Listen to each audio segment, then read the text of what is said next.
और आगे कहा था ईशानम भूत भव्यस्य। परमात्मा हमारे पिछले कर्मों का, कर्माशय का स्वामी है और भविष्य में जो फल मिलेगा उसका भी वो स्वामी है। हम समाज के अंदर सुनी सुनाई बातों के आधार पर बहुत सी मान्यताएं बना के रखते हैं और जाने अनजाने परमात्मा की निंदा करते रहते हैं। यमाचार्य ने कहा हमारे सब कर्मों का स्वामी भूत और भविष्य का परमात्मा है, लेकिन वर्तमान शब्द को यहां छोड़ा है। वर्तमान कर्मों के स्वामी हम स्वयं हैं। लोक में एक वाक्य प्रचलित है, इस व्यक्ति ने अपना भाग्य बदल दिया। हम पुरुषार्थ करके अपना भाग्य बदल सकते हैं। एक दृष्टि से यह वाक्य ठीक है यदि इस वाक्य का तात्पर्य ठीक लिया जाए, और दूसरी दृष्टि से यह वाक्य गलत भी हो सकता है यदि इसका तात्पर्य भिन्न लिया जाए। यदि हम कहें मनुष्य अपने भाग्य को बदल सकता है, विभिन्न क्रियाओं को करके पिछले कर्माशय को हटा सकता है, तो इसका मतलब हुआ पिछला कर्माशय भी हमारे अधीन है, हम उसको बदल सकते हैं। लेकिन यमाचार्य कह रहे हैं ईशानम भूत भव्यस्य, जो पिछले कर्म हो चुके हैं उनका स्वामी तो वो परमात्मा है, मनुष्य नहीं है।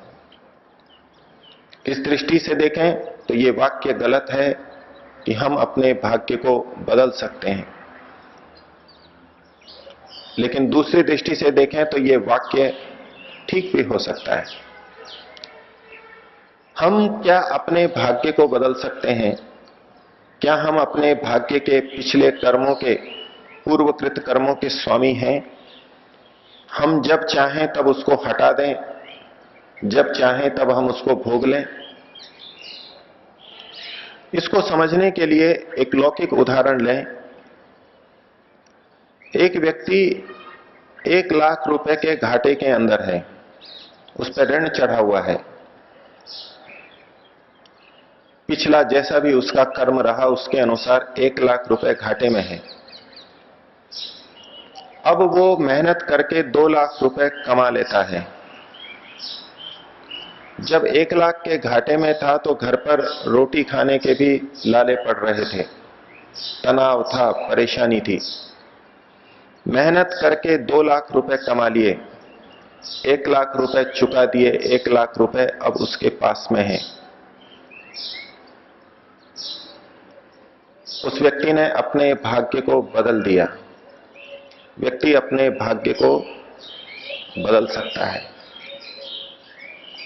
घाटे के अंदर था, ऋण में था, आज 1 लाख रुपया उसके पास में है, अपने भाग्य को बदल दिया। इस दृष्टि से वाक्य ठीक है, लेकिन यदि इसका यह तात्पर्य लिया जाए कि हम अपने पिछले किए हुए कर्मों के फल को बदल सकते हैं, तो यह ठीक नहीं होगा। ये क्यों नहीं ठीक होगा? क्या उस व्यक्ति ने अपने पिछले 1 लाख के ऋण को, 1 लाख के घाटे को सहन नहीं किया, नहीं भोगा? उस व्यक्ति के पास 1 लाख का घाटा था, 2 लाख रुपए मेहनत करके कमाए तो 1 लाख उसके पास बचा हुआ है। यदि पिछला घाटा नहीं होता, बराबर का हिसाब होता, तो उतनी ही मेहनत के बाद में उसके पास 2 लाख रुपए होते, 1 लाख नहीं होते। तो जिसको पास 1 लाख बचा है, क्या उसने अपने पिछले कर्म को बदल दिया है? पिछले कर्म को उसने चुकाया है। मेहनत करके 2 लाख रुपए उसके पास होने चाहिए थे, लेकिन अभी 1 ही लाख है। तो वस्तुतः उसने अपने भाग्य को बदला नहीं है। पिछला जो कर्म था, पिछला जो घाटा था, उसको उसे चुकाना पड़ा है। ये स्थूल रूप से कथन है कि जिसके पास रोटी भी नहीं थी आज 1 लाख रुपया है। उसने अपनी स्थिति को बदला है, भाग्य को नहीं बदला। पुरुषार्थ करके हम अपनी स्थिति को बदल सकते हैं, लेकिन 1 लाख के ऋण को वो नहीं बदल सकता, उसको तो उसे चुकाना होगा। अब इसके आधार पर एक व्यक्ति कहता है कि दोनों ने समान मेहनत की, एक के पास 1 लाख का ऋण था, एक के पास ऋण नहीं था। उस पिछली बात को वो नहीं देख रहा, वो केवल वर्तमान की बात को देख रहा है। दोनों ने समान पुरुषार्थ किया, लेकिन एक के पास 2 लाख रुपए हैं और एक के पास केवल 1 लाख रुपया है। अब इस स्थिति को देख करके व्यक्ति निर्णय करता है कि यहां पर न्याय नहीं हुआ। समान पुरुषार्थ से समान फल मिलना चाहिए था, दोनों के पास 2 लाख रुपए होने चाहिए थे। और इस अन्याय को देख करके वो परमात्मा के प्रति या व्यवस्था के प्रति निंदा का भाव लाता है। यह न्याय नहीं है। कोई पुरुषार्थ करता है तो बहुत मिल जाता है, कोई पुरुषार्थ नहीं करता तो भी मिल जाता है, और कोई पुरुषार्थ करता है तो कम मिलता है। कोई न्याय व्यवस्था नहीं है, और इसका दोष वो परमात्मा पर देता है, हम भी देते रहते हैं। इसके विपरीत स्थिति देखिए, किसी के पास 2 लाख रुपए हैं, 2 व्यक्तियों के पास 2 लाख रुपए हैं, और उसने 1 लाख का घाटा खा लिया, तो उसके पास अब 1 लाख रुपया बचा हुआ है, अभी भी जीवन चला रहा है।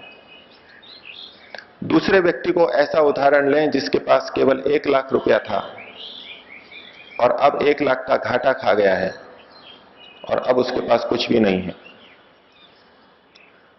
दुष्कर्म दोनों व्यक्तियों ने किए थे, घाटे खाने के काम दोनों ने किए थे, लेकिन फिर भी एक के पास 1 लाख रुपया दिखाई दे रहा है और दूसरे के पास कुछ भी दिखाई नहीं दे रहा। यूं लगता है कि बुरे कर्म तो दोनों ने किए थे, लेकिन फल एक जैसा नहीं है। हम यदि एक अंश को देखेंगे तो ऐसा भाव मन के अंदर आएगा, लेकिन वस्तुतः हम अपने भाग्य को बदल नहीं सकते, क्योंकि हमारे भूत का स्वामी वो परमात्मा है, वो ही वहां निर्णय करता है, वो ही सारी व्यवस्था करता है। हमको केवल स्थिति बदलने का अधिकार प्राप्त है। हमारे हाथ में वर्तमान है और उसके आधार पर हम अपने पिछले किए कर्म के प्रभाव को कुछ कम कर सकते हैं। कम भी इस रूप में कि हम उसको चुकाएंगे और फिर बचा हुआ खाएंगे। तो संसार के अंदर हमको पदे पदे ये बात दिखाई देगी कि कोई कर कुछ रहा है, मिल उसको कुछ और रहा है, कोई कर रहा है उसको नहीं मिल रहा है।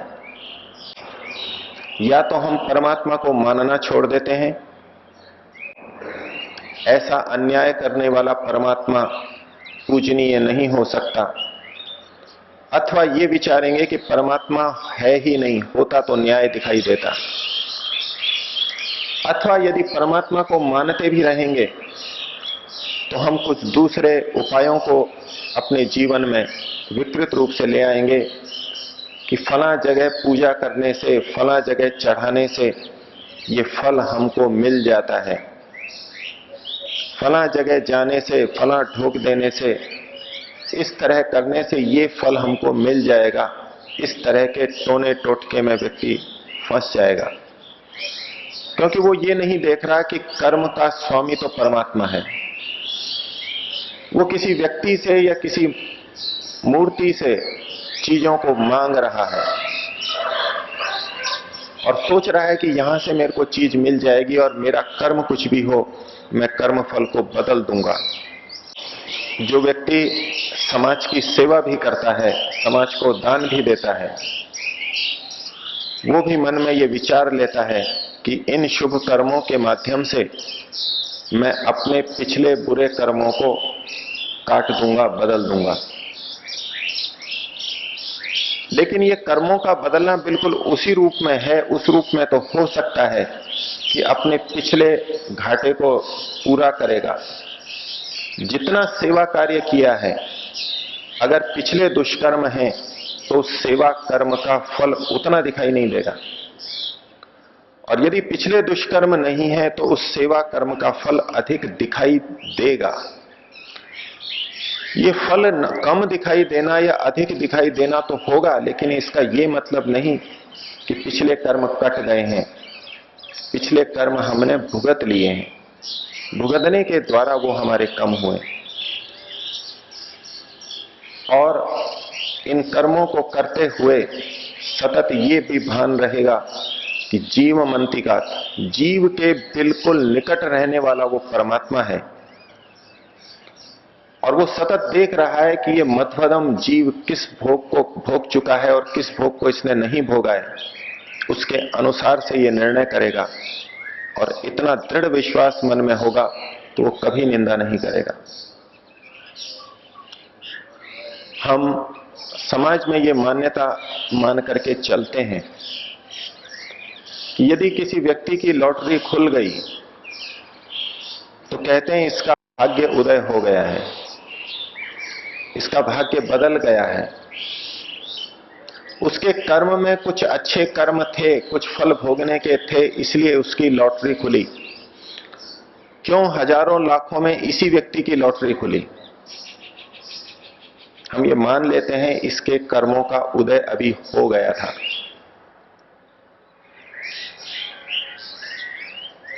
दिखने में हमारे को कुछ नहीं लगता, लेकिन ये भी ईश्वर की निंदा है। ईश्वर ने वेद के अंदर हमको आदेश दिया, अक्षय मां दिव्य, पासों से मत खेलो, जुआ मत खेलो। अब हम जुआ खेल करके यदि कुछ कमा लेते हैं, ये केवल संयोग की बात है, इसका हमारे पिछले कर्म के साथ संबंध नहीं है। पिछले कर्मों का स्वामी परमात्मा है, और उसका फल वो जुए के माध्यम से कभी नहीं देगा। जिस चीज का निषेध परमात्मा ने वेद में किया है, उसके माध्यम से वो हमारे को कभी कर्म का फल नहीं देगा।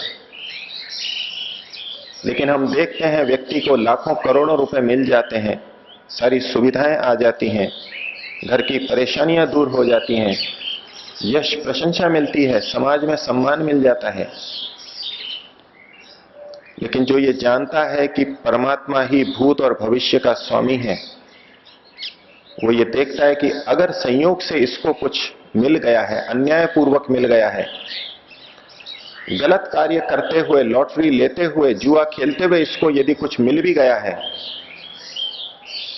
तो ये उसको वस्तुतः कर्म का फल नहीं मिला है, ये उसने अन्यायपूर्वक ले लिया है, एक वेद विरुद्ध कर्म किया है, इसका फल इसको आगे मिलेगा। और यदि उसने कुछ सुख ले लिया है और पिछले कर्माशय में इस तरह के कुछ कर्म थे, तो वो उसके घट जाएंगे, और यदि नहीं है तो इस कर्म का फल दंड के रूप में उसको भविष्य में मिलेगा। तो हमको जो कुछ भी मिलता है वो सब परमात्मा के द्वारा ही हर समय मिलता है, ये विचार 100% ठीक नहीं है। हमको बहुत कुछ परमात्मा से मिलता है, बहुत कुछ हम अन्यायपूर्वक दूसरों से ले लेते हैं, बहुत कुछ हम अन्यायपूर्वक कमा लेते हैं, गलत ढंग से कमा लेते हैं। ये हमारे पिछले कर्मों का फल नहीं है, ये हमारे वर्तमान के कर्मों का परिणाम है। इस कर्म का फल हमको आगे मिलेगा। और जिसने इस बात को अपने लिए भी समझ लिया है और दूसरों के लिए भी समझ लिया है, वो कभी परमात्मा की इस रूप में निंदा नहीं करेगा कि ये व्यक्ति इतना अधर्म कर रहा है, फिर भी ये इतने संपन्नता से ये सुखी दिखाई दे रहा है। वो परमात्मा के प्रति अन्याय नहीं करेगा, परमात्मा की निंदा नहीं करेगा। और यही उस व्यक्ति की समता है। इन सब विषम दिखाई देने वाली स्थितियों में भी ईश्वर के प्रति निष्ठा बनाए रखना, ईश्वर को न्यायकारी स्वीकार करना, ये समता का भाव है। और यमाचार्य इस साधना के क्रम के आध्यात्मिक साधना में इस विषय की चिंता क्यों कर रहे हैं कि व्यक्ति निंदा करना छोड़ दे, ततो न विजुगुप्सते। तो जिस वस्तु को हम पाना चाहते हैं उसकी एक तरफ तो व्यवहार में निंदा करते रहें कि परमात्मा अन्यायकारी है, और दूसरी तरफ उसी को पाना चाहें तो वस्तुतः हम उसको पाना नहीं चाहेंगे। ईश्वर की प्राप्ति की इच्छा निश्चित रूप से हमारी कमजोर पड़ेगी। जो ईश्वर को न्यायकारी मान रहा है, भले ही कह रहा हो कि मुझे ईश्वर को पाना है, वस्तुतः वो ईश्वर को पाना नहीं चाहता। कौन व्यक्ति अन्यायी व्यक्ति को पाना चाहेगा? तो यदि ईश्वर के प्रति निंदा का भाव है, यदि प्रकृति के प्रति निंदा का भाव है, तो हम इनको पाना नहीं चाहेंगे। परमात्मा के प्रति निंदा का भाव है तो हमारी साधना निश्चित रूप से कमजोर हो जाएगी और हम अच्छी साधना नहीं कर पाएंगे। और यदि प्रकृति के प्रति निंदा का भाव है तो हम प्रकृति का ठीक उपयोग नहीं कर पाएंगे, प्रकृति की उपेक्षा करेंगे, शरीर की उपेक्षा करेंगे।